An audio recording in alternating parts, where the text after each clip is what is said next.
Welcome students, we are back to the lesson, the chenoo. So we'll have a short summary that there's a girl named Nolka and she's accompanied by her two brothers, and there she confronts a monster and how she reacts to him with the help of her brothers, and how the a monster whose name is Chenoo is changed into a gentle grateful man. The authors are Joseph Roshak III and James Roshak, his son. Both are trendy American authors who are writing legendary stories. They are following the American culture. According to the American culture, they have usually scary stories, monster stories. And so here there is a monster, and there are something which are unusual which happens in it. So it's called a legend. What is a legend? Is a traditional tale about a hero and a heroine, how they react in one stylistic way, which is something extraordinary and which is not normal. So this doesn't happen in the real world. So here we have the chenoo, the lesson.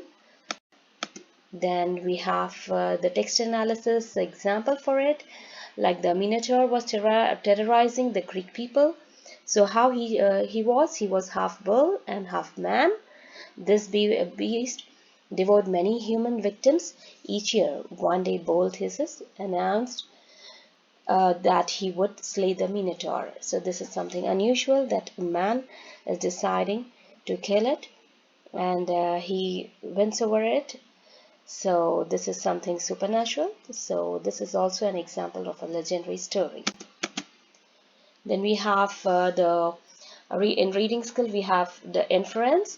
So what is an inference is when you are going through the story, you come to the character of the main kind which is present in the story, or some incident, so which forms the theme of the story. So here, for example, Nolka's words and actions, how she behaves. She cleans an elk hide. Elk hide is the animal fur, or what their brothers get after killing an animal. So she's cleaning that, and she's heating rocks for a sweat lodge. So so what's the inference? What do we make out from it is she's hardworking and takes good care of brothers.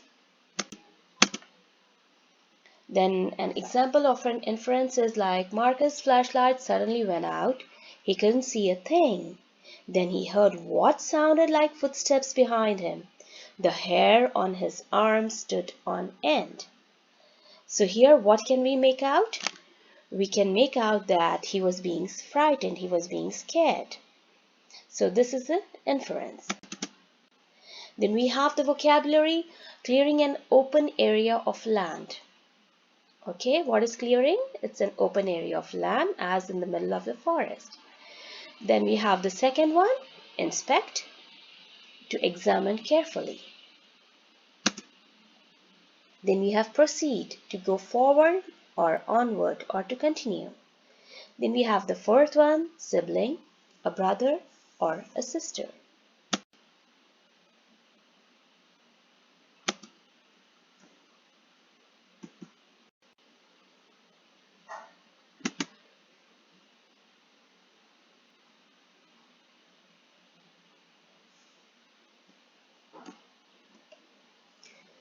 Then we have the story, how it is going on.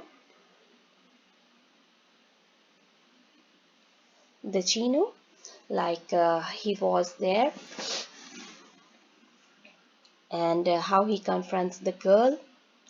So we are coming across a vocabulary word that is inspected, examined carefully, and then the two brothers, they are out for hunting, and what they observe are the footprints of a giant, and they recall it that their grandfather told them that these were the footsteps of giants which were cannibals. So they recollect that, and in the meanwhile, they are worried about their sister while looking at these footprints. Okay, So how would you feel if you were alone and came across such kind of footprints you could not identify? Would it be scary, fun, or both? I don't think so. If we are alone, it'll be something fun. We'll be scared. But if we are in a group or if we are a big crowd, then we can have fun as well. Then the background is hunting camps, where they are going to stay in the hunting camps. So these are Native Americans. They are going for hunting in the month of October so that they have food for November, December. That is the winter season which is going to commence shortly. So, and this story is said by the Passamaquoddy. It's type of tribal people. So usually they settle in small villages with conical huts. But now in winter, they become a small family. They go together and put their hunting camps over a large area. Then we have our page number 716. And this, on seeing the tracks of the chenoo, what did the children do? Were they scared? Yes, they were scared. But what did they do side by side? They were worried about their sister and they were worried and they left to the hunting and they went back to see their sister. Is she safe or not? And what is a sweat lodge? The sweat lodge used in northern North America was often a small enclosure covered with animal hides or blankets. These retained the steam from the fire pit, which was built into the bare floor. Participants in a tight circle around the central pit, often engaging a chant, prayer, or song. The sweat lodge was used for both physical and spiritual healing. Today, women as well as men participate in the sweat lodge ceremony. So, looking closer at the tracks, the two men realized the huge footprints were headed in the direction of their camp. So, where their footprints were heading? Towards the camp. We must return and check on our sister, said Evasas. Both men began to run back toward camp. So they are leaving their hunting and they are going. Meanwhile, back at camp, unaware of danger, Nolka was busy cleaning an elk hide. An elk hide is an animal skin which is being cleared. Okay? Several yards away, in a large fire pit, a pile of rocks was being heated up for her brother's evening sweat lodge. So here we have the sweat lodge. A sweat lodge or sweat house is a structure used by many Native Americans to induce sweating as a cleansing ritual. It is heated by pouring water over hot stones. First they heat the hot stones and then they pour hot water on it. Having finished the hide, Nolka slowly stood up to add more wood to the fire. As she did so, she heard a sudden sound of breaking branches. She turned and looked up. There stood a huge chenoo. Its large grey body was covered with pine pitch and leaves, and it wore a necklace of human skulls. Its legs and arms were as thick as tree stumps, so you can make out that it was very strong by the description, right? Its open mouth revealed a sharp set of teeth, and its eyes were darker than a starless night. Starless night without any star, and it's very dark. The chenoo raised its arms, preparing to grasp Nolka in its long bony fingers. So what is he trying to do? He's trying to take Nolka in his hands by his fingers. Knowing there was nowhere to hide, Nolka thought quickly. "Grandfather," she said with a smile, "where have you been?" "Grandfather?" the chenoo growled. It stopped in its tracks and looked confused. He was walking, and what he did is he just stopped. And he was confused. No human being had ever dared to speak me to it this way before. So Here is the legend, girls. Okay? What is a legend? A common stylistic element in traditional stories and cleverness of a young hero or heroine who may quickly come with a trick. So, what is she doing? On seeing the danger, she's trying to trick him. Yes, by calling him grandfather. Is the Chino really Nolka's grandfather? No. So what is she trying to accomplish? She's trying to fool him, right? Though Nolka appears calm and controlled, what feeling is she probably experiencing? This is the next question, girls. This is an inference. So when we come across, please pay attention. Granddaughter, wrote the Chino. I have a granddaughter. Yes, of course you do. I have been preparing this sweat lodge for you all the day, Nolka said, motioning towards the large pile of rocks glowing in the fire. She hoped to delay the Chino from trying to eat her until her brothers returned from hunting. So far, what's happening? The plan is working. Yes, this is inference.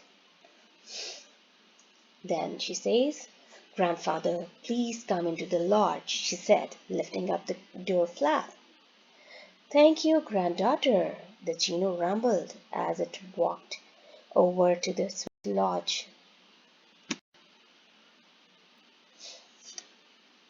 and bent down. Because he was huge, he was unable to, so he had a little bit difficulty. Crawling in on its hands and knees, the giant squeezed through the door. Sitting down his legs around the fire pit, the Chino filled the entire lodge. Now he's the lone guest inside and he has filled the lodge already. He's so huge. Walking over to the fire, Nolka picked up a large forked stick and carried one hot rock after another and began placing them in the center of the lodge. She was just pulling another rock out of the fire when she heard something coming. So what is she doing? She's placing rocks in the middle of the lodge, and she is able to hear something. And we came across pine pitch, the thick, sticky sap of a pine tree, which was on Chino.